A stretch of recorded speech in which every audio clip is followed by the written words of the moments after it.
Hello, welcome back to the reading of the Poem of the Man God, written by Maria Valtorta, Volume 1, Chapter 18. The Annunciation of Elizabeth's Pregnancy to Joseph, Part 2.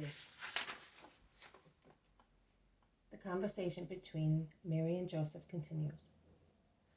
Mary smiles and thanks him. Then there is silence. Joseph looks at Mary's fair head bowed over her embroidery, a look of angelical love.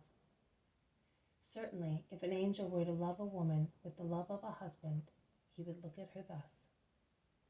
Then Mary, as if she were taking a sudden decision, lays the embroidery on her lap and says, "I also have something to tell you. I never have anything to say, because you know how retired I live. But today I have some news. I heard that our relative Elizabeth, Zacharias' wife, is about to have a child." Joseph opens his eyes wide and exclaims, "At her age?" "At her age," replies Mary, smiling. "The Lord can do everything. And now he is giving this joy to our relative." "How do you know? Is the news certain?" "A messenger came, one who would not tell lies. I would like to go to Elizabeth's, to help her, and tell her that I am rejoicing with her, if you will allow me." "Mary, you are my lady, and I your servant. Whatever you do is well done. When would you like to go?" "As soon as possible, but I shall be away for some months, and I will count the days waiting for you. Go and don't worry. I will look after the house and your little garden. You will find the flowers as beautiful as if you had taken care of them. Only wait. Before Passover, I must go to Jerusalem to buy certain things for my work. If you can wait for a few days, I will come with you as far as Jerusalem. I can't go any farther because I must hurry back, but we can go there together. I will be happier if I know that you are not on the road by yourself. When you want to come back, you can let me know and I will come and meet you." "You are so good, Joseph. May the Lord reward you with his blessings and keep sorrow away from you. I always pray him for that." The chaste couple smile at each other angelically. There is silence again for a little while. Then Joseph gets up. He puts his mantle on and he covers his head with the hood. He says goodbye to Mary, who has also got up, and he goes out. Mary looks at him going out and sighs rather sadly. She then lifts her eyes to heaven. She is certainly praying. She closes the door carefully. She folds the embroidery. She goes into the kitchen, puts out or covers up the fire. She makes sure that everything is in order. She then takes the oil lamp and goes out, closing the door. With her hand, she shields the feeble flame that flickers in the cool evening breeze. She enters her room and prays once again. The vision ends thus. Mary says, "My dear daughter, when I came back to the reality of earthly life after the ecstasy that had filled me with inexpressible joy, my first thought was for Joseph, a thought as sharp as a rose thorn that pierced my heart, enraptured among the roses of divine love, who had become my spouse only a few moments before. By this time I loved my holy and provident guardian.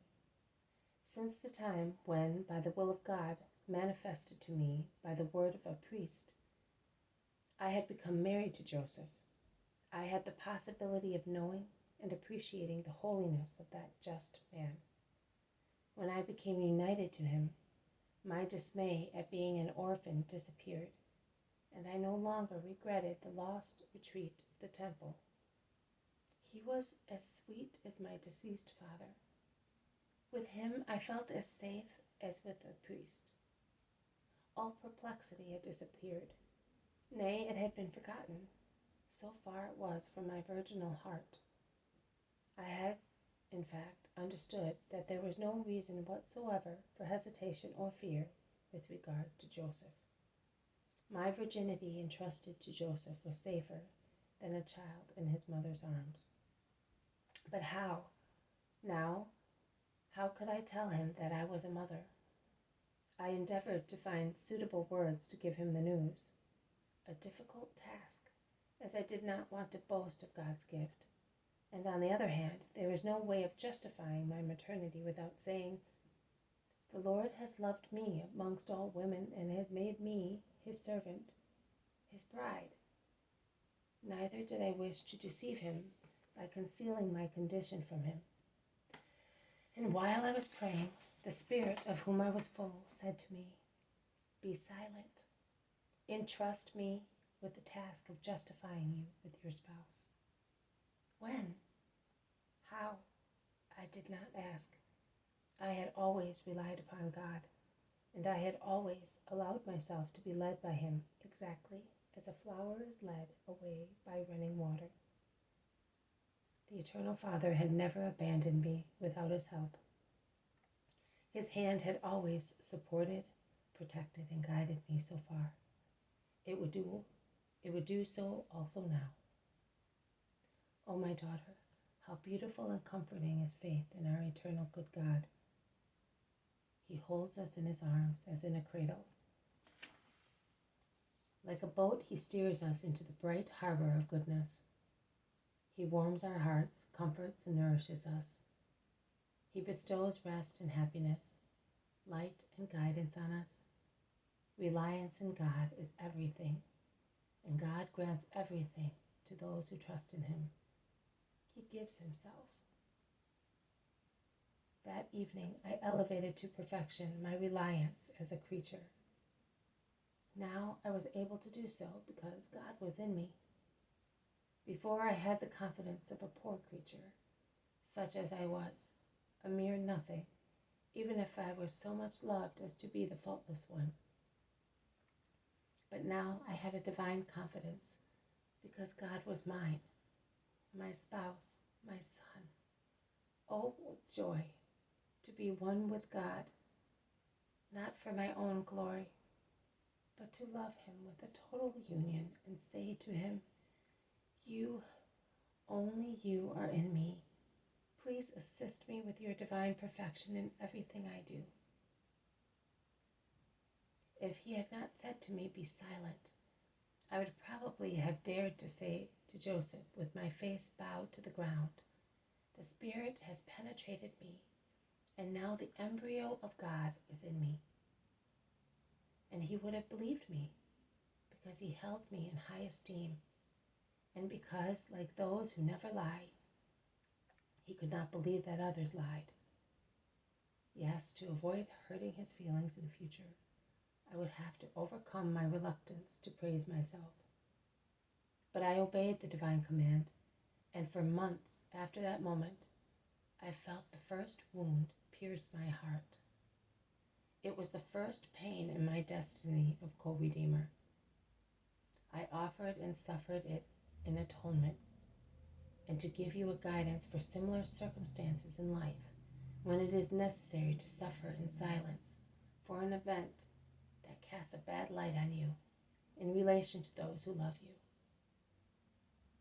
Entrust God with the protection of your reputation and affections.